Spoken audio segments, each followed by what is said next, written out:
think the first game that I played that really affected me on a deep level was Myst, and it was something about how, for the first time, it really captured an atmosphere. It was a world that was fully realized and really special at that time, because no one had really pushed things quite as far before, and Myst did it in a really compelling way. And I guess with the gallery, that's what we're trying to bring to the table, using new technologies and putting that kind of game into a modern context.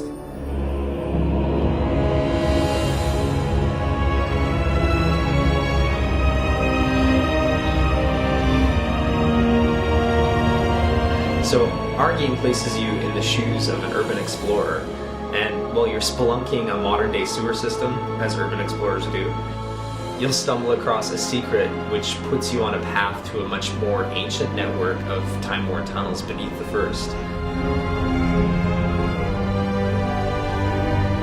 Finding the gallery isn't easy, and during your exploration of these vast tunnel networks, unfortunately you're going to be stalked by a malevolent being whose intentions become a bit less opaque as you progress through the game. The gallery itself, once you do find it, contains 6 sacred paintings, and they're suspended and sealed within individual display chambers.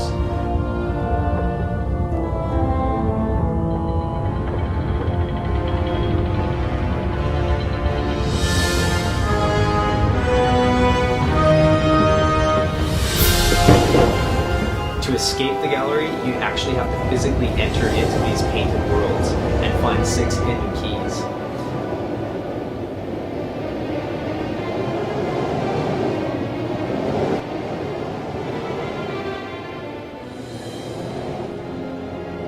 So in some sections of the game, the environments are randomized, so no two people will experience the same path to their goal. As an urban explorer, you have with you some basic tools of the trade. You have a headlamp, you have some glow sticks, a rope, a notepad, a spray can for tagging your location. And it's these tools that you can use individually, or you can combine them with found elements within your explorations. And that will ultimately help you navigate these worlds and find solutions to some of the problems that are placed in front of you.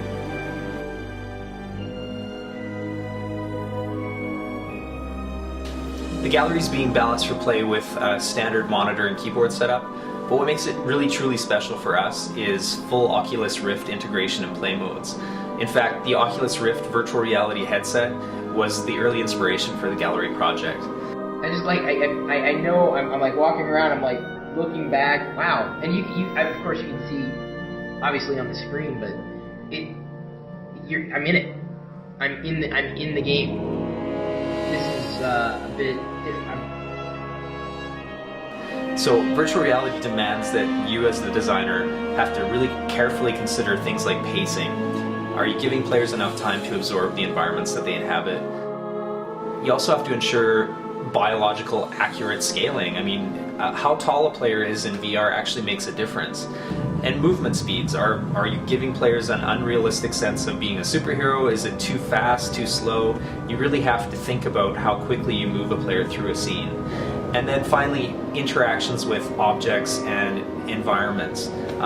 All of these things combine to create an experience that is either believable or just doesn't work in the format. So with the Oculus Rift and its ultra-wide field of view and super low latency head tracking, the system is essentially tricking your brain into accepting that game world as a valid experience. And that is the profound difference between where we are right now with gaming, where you have a monitor at a safe arm's distance away, you're kind of detached from the experience, and suddenly we're going to put you into an experience where you actually feel a part of the world and it sticks in your mind as something bordering on real. And the gallery is all about that, creating an experience that sticks. So our core team right now currently consists of Christopher Rowe. He's our Unity programmer, modeler, associate creative director. Matt Lyon, our texture artist, and myself, Denny Younger, creative director, modeler, texture artist, sound designer, and Unity guy. Additional funding beyond the allotted fund that we're going for will enable us to hire additional talent and either shorten the length of production or realize grander ambitions within the game. Additional funding would also allow us, and this is actually kind of exciting, the opportunity to integrate motion control schemes for hardware controllers such as the Razer Hydra or Leap Motion.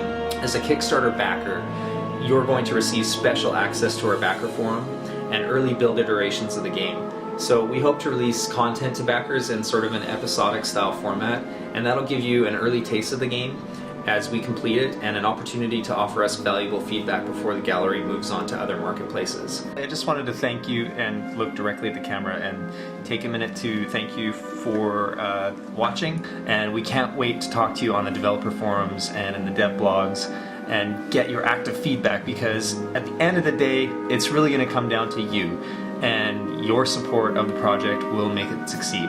So thanks again, and I really hope to talk to you soon. Okay, bye.